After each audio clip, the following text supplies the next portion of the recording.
Well, welcome to our podcast this morning. We're going to be talking about the nature of ecstasy in the service. What is the relationship between ecstasy and enlightenment? Enlightenment is such a huge driver in our spiritual lives and in people wanting to get on in their spiritual lives. How does that relate to ecstasy? What's enlightenment? We're going to look at that today. We're going to begin with one of the big enlightenment stories in the New Testament, the story of the Transfiguration. After 6 days, Jesus took Peter, James, and John with him and led them up a high mountain where they were all alone. And there he was transfigured before them. His clothes became dazzling white, whiter than anyone in the world could bleach them. And there appeared before them Elijah and Moses, who were talking with Jesus. And Peter said to Jesus, Rabbi, it's good for us to be here. Let us put up 3 shelters, one for you, one for Moses, one for Elijah. Peter did not know what to say. They were so frightened. And then a cloud appeared and enveloped them. And a voice came from the cloud and said, "This is my son whom I love. Listen to him." From Mark 9.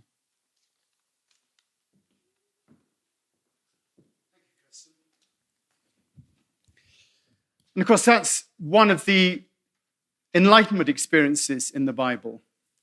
You can just find them if you look carefully, but there are those ecstatic experiences that are in the Bible. When you saw the subject this week was ecstasy, I hope you won't be disappointed if I'm not passing around the pills at this moment. There was a cult in Japan, the Om Shinrikyo cult, that used to always put half a tab of acid in their communion wine, which we won't be trying here, but it is interesting. But the fact is that love, like love and joy and peace, ecstasy is on the yes, please side of things, something that, in fact, we all want. You know, when someone says, would you like a bit of ecstasy? You don't say, well, hang on, I don't know. It is something that naturally we go for. It's less easy, actually, to pin down exactly what ecstasy is. And we think of it, when we hear the word, as some sort of a mixture of blissed outness and rapture with a few parts of excitement added in for good measure. But when you look at the root of the word ecstasy, it comes from the Latin word ek, which means out, and histani, which means to cause to stand in. So actually, the word ecstasy really means standing outside of ourselves. Ekstasis, standing outside of ourselves. And that gives us a pretty big hint as to what the nature of ecstasy is. In the 17th century, it was used by mystical writers as a state of rapture that stupefied the body while the soul contemplated divine things. It stupefied the body while the soul contemplated divine things, which probably helped the meaning shift to an exalted state of good feelings. The dictionary says it's a state of emotion so intense that one is carried beyond rational thought and self-control. It's also the slang for the drug methyl-N-deoxymethylamphetamine. And that dates from 1985. But what we're talking about here is 1, rapturous delight, 2, an overpowering emotion or exaltation, a state of sudden intense feeling, 3, the frenzy of poetic inspiration, and 4, mental transport or rapture from the contemplation of divine things. So that's sort of the game that we're in today. And that's where I think it links into spiritual practice and personal transformation, because we have to confront the idea of enlightenment. And when we look at spiritual practice and personal transformation, That is a huge driver in people's lives when they get into this thing. It was definitely in my life. Once I got into the spiritual idea, I suddenly found out that there was supposedly an experience of enlightenment. And I wanted it, just like I wanted a Jaguar. It was the same sort of thing, and I wanted to have it, like I wanted to have a Jaguar. And I went out to try and get that. And I think it does provide a useful tool in that it does, there is a sense of something to get. And it's quite consumerist, but it is an important thing. You just have to stick up enlightenment on a banner and say, come to a seminar on that, and people will come because it's what they want. And when you experience it or tell of people who've had this sort of experience, they very often speak in ecstatic terms. They speak of being outside themselves, whether it's the hymn writer Charles Wesley, who wrote the hymn that we're going to be singing later on, which is an ecstatic hymn, Love Divine. He said his heart was strangely warm. That's how he described it. Or the Transfiguration, which is a, seeing the light type experience. Shall we build shelters for you, Peter said in response to seeing Elijah. Bonkers. He actually didn't know what he was saying. And the reason that ecstasy is so relevant to these experiences is they seem to bring about a getting out of yourself type experience. And that's, I think, what I believe is the whole concept of enlightenment. And it's difficult to talk about because everyone's got so many ideas as to what it is. But I think that is the direction I think it in. There's a lot talked about what the nature of enlightenment is, what it is and what it isn't. And there are lots of words that are used when you read, spiritual books as to what enlightenment is. It's either samadhi, a state of intense concentration achieved through meditation. In Hindu yoga, this is regarded as the final stage at which union with the divine is reached. That's one word. Or nirvana, a state or place characterized by freedom from an oblivion of pain, worry, and the external world. Satori, a sudden state of indescribable intuitive enlightenment. Or illumination. That's another word. The Buddha nature. What other words? Can you think of any other words for enlightenment? Just shout out. Any other words? Samadhi, yes. Good. Anybody else? Awakening. The best definition, in thinking about it, that I've come across in terms of enlightenment, if I was going to describe what enlightenment was, I would say rocks are hard and water's wet. Rocks are hard and water's wet. And the reason I like that, and I do like it, is because it takes the definition of enlightenment right outside ourselves. It takes the definition of enlightenment outside ourselves. It says that it doesn't matter what you're thinking or feeling. It doesn't matter even what you're thinking or feeling about what you're thinking or feeling. All that is irrelevant. Your degree of insight is not relevant. It's a bit like your notions of fairness and justice do not apply in this room. Your degree of insight is not relevant because it is subjective and therefore the rational mind is involved. True enlightenment is surely an acknowledgement of what is, the nature of reality, the nature of truth. And to simply say that rocks are hard and water's wet takes us ek histani, out of ourselves, which is how I think it links to one of those koans that I found, one of those Zen koans, which sort of sums it up. This is the koan. A monk asked Tozan when he was weighing some flax, "What is Buddha?" a monk asked Tozan when he was weighing some flax, "What is Buddha?" Tozan said, "The flax weighs 3 pounds." The flax weighs 3 pounds. And in being asked the question, what is the nature of Buddha, he simply described what is. The flax weighs 3 pounds. That is the nature of the truth when he was asked what the true nature of Buddha is. And now, that might not sound very sexy. It doesn't sound like, tripping or all that sort of business, and certainly less interesting than the rapturous experience of oneness and interconnectivity that we often associate with ecstasy and enlightenment. But I think it's something more substantial and actually beyond that. It's a statement of the nature of reality. And it says that we cannot say anything innately truthful about our experience because of the subjectivity of that experience.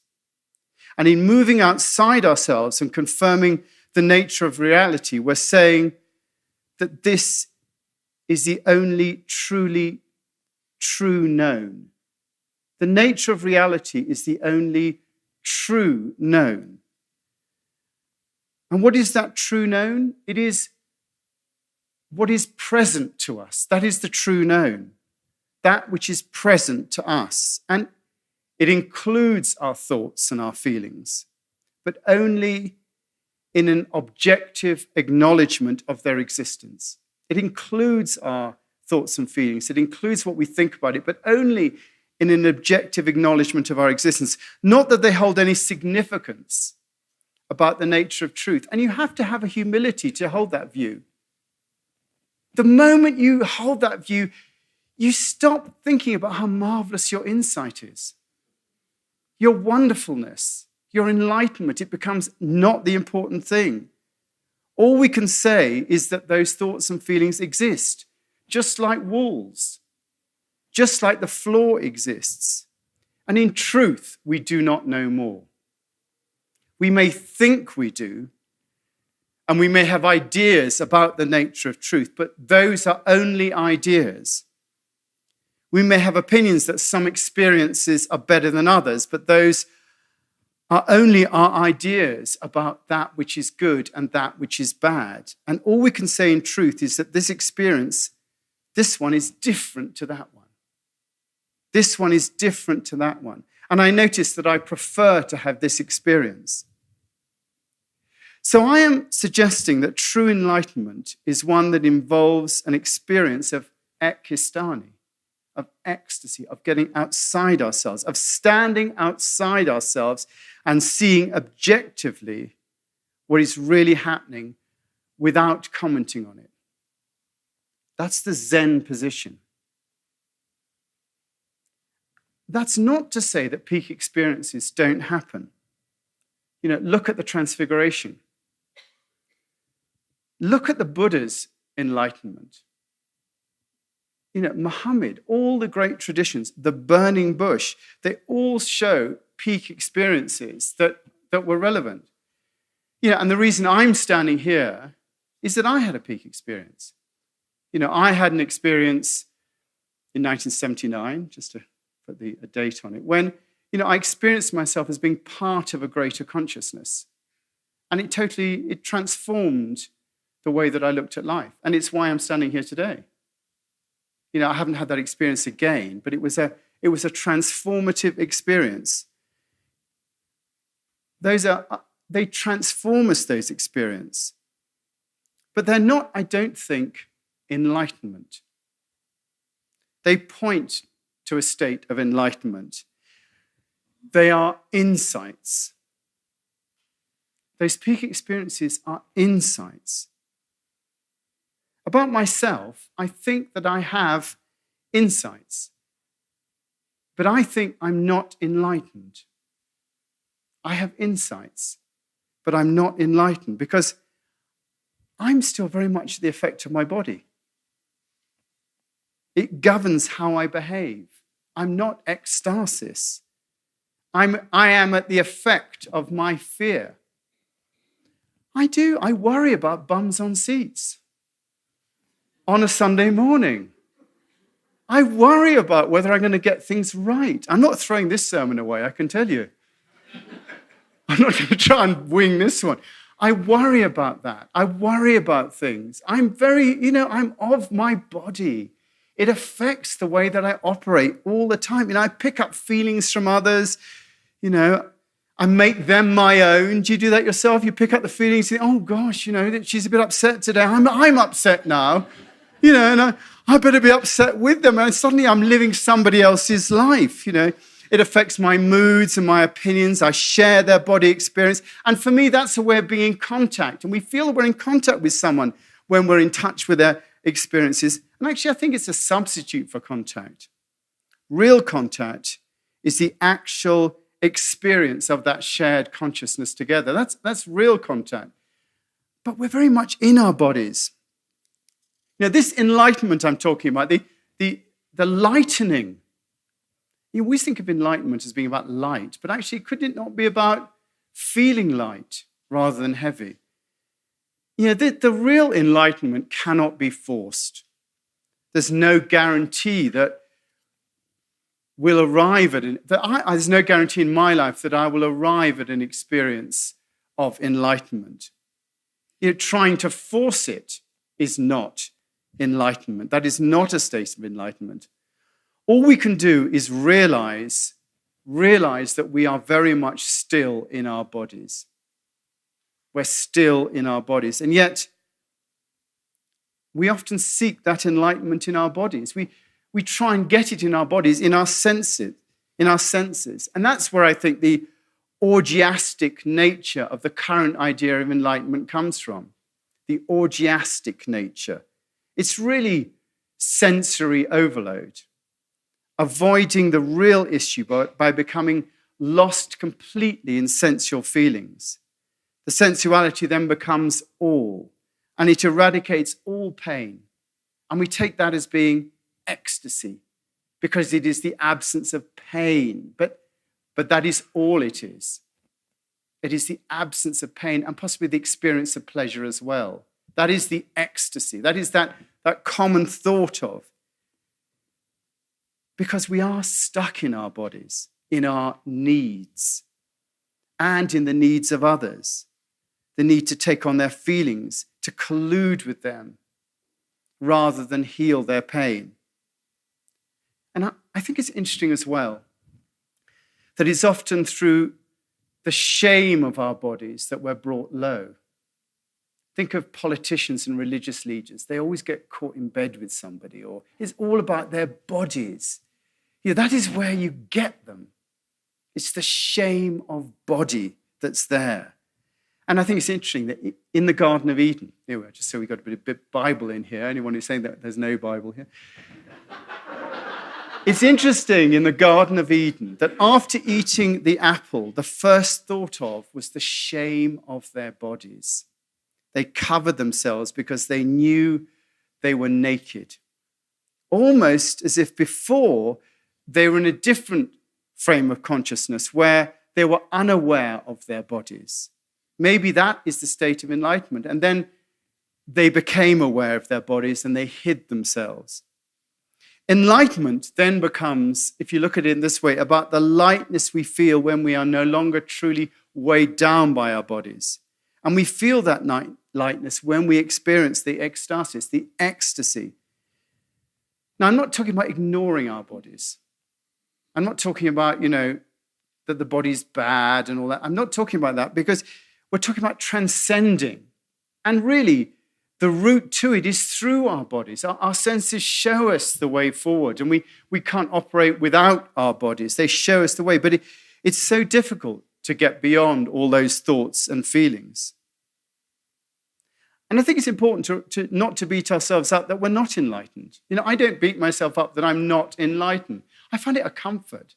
When I think, oh gosh, well, why did I do that? And I think, well, I'm not enlightened. So, I'm still, the same old. But it is true. We need to be compassionate about ourselves. We do enjoy our pleasures and we do try to avoid our pains. We revel in our lives, often unthinkingly, and that's okay. But it is knowing in that it doesn't have that dispassionate quality of unknowingness that's part of true enlightenment. So given that, why bother to get to the point of enlightenment and unknowing? Because that's where life takes us. That's where, in a sense, the purpose of life is to move towards that, and where it allows us to revel in life unknowingly, not having eaten of the tree of the knowledge of good and evil, where we're not worried about circumstances and outcomes and what's good and what's bad. And yet the sensory side is so tempting. The idea of the peak experience, the idea of sensory overload, we all crave it. And look at the industries set up to help us with that. Sex, drugs, alcohol, sweets, sugar, all that stuff is set up to deal with that. And yet most of it is a complete blind alley. It takes you out of yourself and then right back to where you were. True ecstasy happens beyond that.